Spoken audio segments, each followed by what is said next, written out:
নিজের পায়ে দাঁড়াবে, নিজের পায়ে দাঁড়াতে দাঁড়াতে জীবন যৌবন সব শেষ, আর দাঁড়ানো হলো না।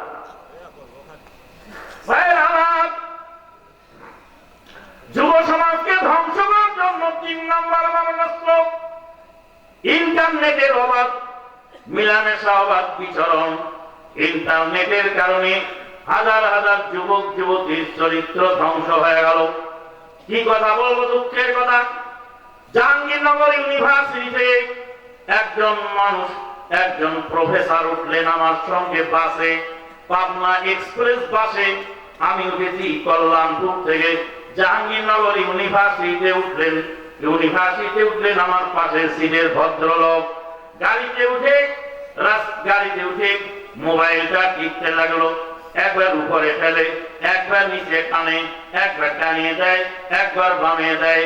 এইভাবে জাহাঙ্গীরনগর ইউনিভার্সিটি পাবনা বিজ্ঞান প্রযুক্তি বিশ্ববিদ্যালয়ের গেটে নেমে যাচ্ছে ভদ্রলোক।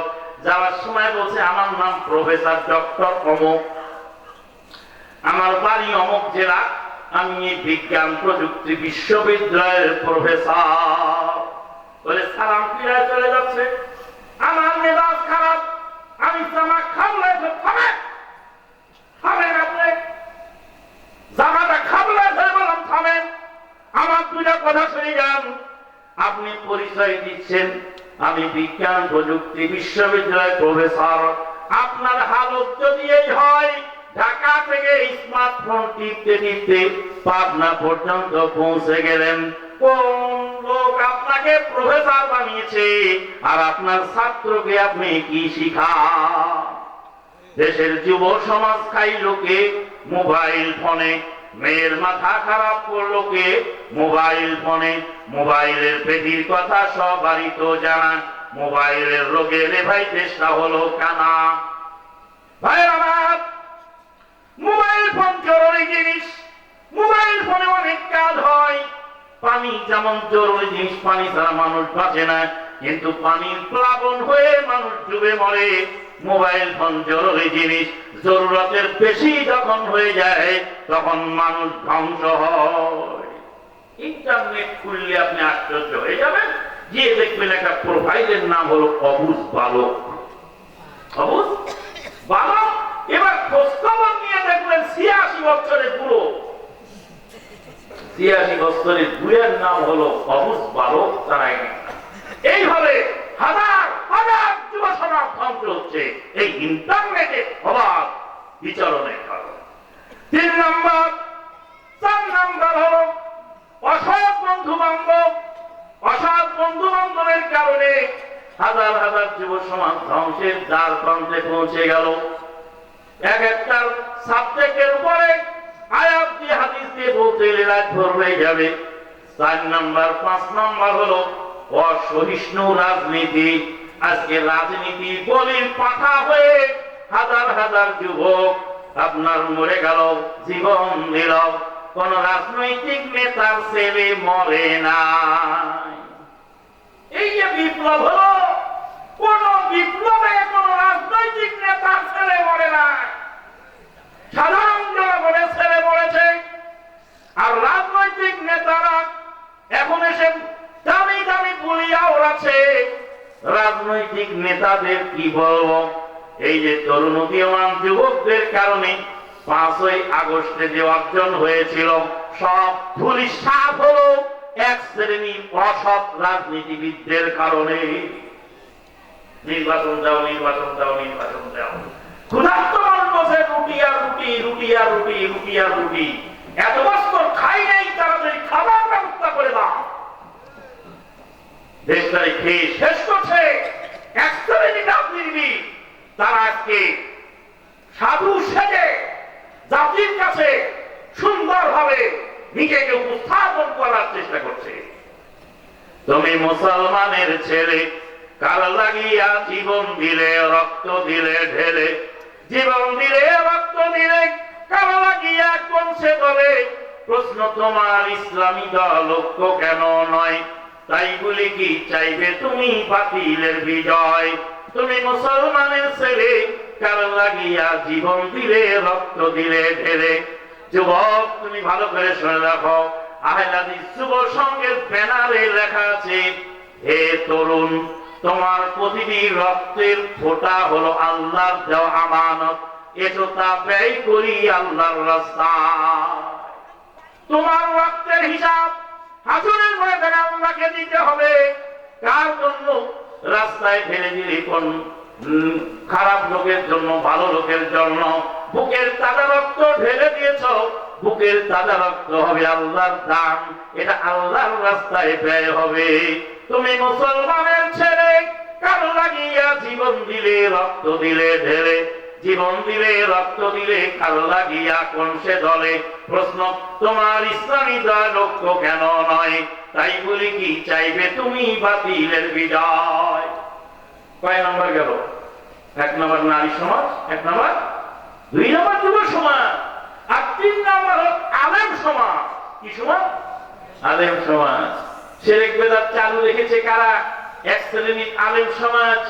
মানুষের বাবা মারা গেলে গরু জব করে খাওয়াও, তোমার বাপের সোয়াব রেসানি হবে, কিন্তু হুজুরের বাপ মরে গেলে ব্রয়লার মুরগি জবাই করে জনগণকে দাওয়াত দেয় না। अजीब तेरा चाल है, मक्सा तेरा माल है, धोखा तेरा जाल है, अजीब तेरा चाल है।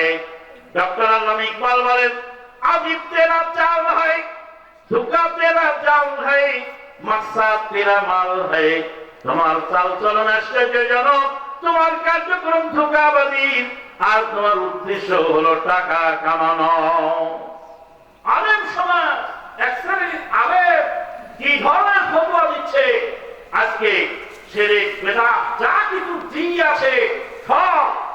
আর এই যে কি বলে আবুল সরকার, এই যে বাউল নামের ফাউল আল্লাহকে গালি দিয়েছে, এমন আলেম সমাজ আছে মুখে কুলুপ মেনে বসে আছে, তাদের বিরুদ্ধে কথা বলার সাহস নাই। আবুল সরকারের ফাঁসি কার্যকর করতে হবে, সরকারের কাছে আমাদের দাবি। কারণ আল্লাহ পাককে যেভাবে জঘন্য ভাষায় গালি দিয়েছে, এর নদীর আজও পর্যন্ত এই দুঃসাহস এই বাংলার মাটিতে কেউ করে নাই। সম্মানিত উপস্থিতি, আজকে ধর্মের নামে অধর্মের কাজ চলছে। আহলে হাদিসের মসজিদ ভেঙে দেয় এক শ্রেণীর লোক, আবার মন্দিরও পাহারা দেয়। মসজিদ ভেঙে দেয়, মন্দির পাহারা দেয়। কিছু লোক পূজা পার্বণে যায়, পূজা মণ্ডপে পাহারা দেয়। রোজা পূজা একই বলে। ধর্মের লোভে, ক্ষমতার লোভে মানুষ পাগল হয়ে গেছে। আলেম ওলামা আজকে শিরক বেদাত নীরবে সহ্য করছে। আল্লাহ রাব্বুল আলামিন আমাদেরকে শিরক বেদাত মুক্ত হওয়ার তৌফিক দান করুন, আল্লাহুম্মা আমিন। আজকের ওয়াজ শুনে আপনারা খুশি না বেজার? যারা যারা খুশি 2 হাত তোলেন, 2 হাত তোলেন। আল্লাহ তোমার বান্দারা খুশি, তুমি 2 হাত দেখে নাও, খুশি হয়ে যাও। বাম হাত নিচে নামান, ডান হাত পকেটে ঢুকান। বাম হাত নিচে নামান, ডান হাত পকেটে ঢুকান। কার পকেটে? যার যার পকেটে ঢুকাবেন। এই মসজিদের জন্য যে যা পারবেন আল্লাহর ওয়াস্তে দেবেন। দ্রুত গতিতে রুমাল চাদর নিয়ে স্বেচ্ছাসেবকরা ভিতরে ঢুকে পড়ো। বলবেন একবার দিয়েছি আবার দেবো। হ্যাঁ, আবার দিবেন। একটা পুকুরে একবার জাল টানলে মাছ, আঙ্কা বাঙ্কা, রুই, কাতলা সব উঠে যায়। তারপরে আবার টান দিলে কিছু চুনো, পুঁটি মুটি, দাড়িকানা ওঠে। কাজেই আপনারা যে যা পারবেন 5 টাকা 10 টাকা দিয়ে, এই ছেলেরা তাদের ওঠো, এই ওঠো, লাল চাদর, লাল চাদর ওঠো, নামো করো, আরেকজনকে ধরো, আরো এই দিক থেকে পিছন দিক থেকে 2 জন ওঠো। যদি চাদর না পাও তো রুমাল নিয়ে, টুপি নিয়ে হেঁটে বেড়াও। যে যা পারবেন দেবেন। মা বোনেরা, আপনারা মুক্ত হস্তে কিছু দান করবেন এই মসজিদের জন্য। আল্লাহ পাক আপনাদের দান কবুল করুন, আল্লাহুম্মা আমিন। কিছু কিছু লোক বলে আমরা গরিব মানুষ, আমরা কি দেব? হ্যাঁ, আপনি গরিব মানুষ, আপনার সব কাজ চলে, কিন্তু আপনার দান কেন চলে না? আপনি 5 টাকা হলেও দেবেন। আল্লাহ পাক আপনার দান কবুল করুন, আল্লাহুম্মা আমিন। রব্বানা আতিনা ফিদ দুনিয়া হাসানাহ ওয়া ফিল আখিরাতি হাসানাতাও ওয়া কিনা আযাবান নার। আজকের এই মাহফিলের যিনি সভাপতি, যারা হাজার হাজার ছাত্রের উস্তাদ, দেশের স্বনামধন্য আলেম দ্বীন জনাব শামসুল হক লাহোরী হাফেজাহুল্লাহ, তিনি সাবেক ভাইস প্রিন্সিপাল দারুল হাদিস সালাফিয়া মাদ্রাসা নারায়ণগঞ্জ সভাপতি অত্র মসজিদ কমিটি, তিনি এখানে উপস্থিত নাই। তার মানে হয়তোবা শারীরিকভাবে তিনি অসুস্থ, আল্লাহ পাক তাকে সুস্থতা দান করুন। আল্লাহুম্মা আমিন। রব্বানা আতিনা ফিদ দুনিয়া হাসানাহ ওয়া ফিল আখিরাতি হাসানাহ ওয়া কিনা আযাবান নার। সভাপতি সাহেবের প্রতিনিধি সমাপনী বক্তব্য দিয়ে সমাপ্তি ঘোষণা করবেন।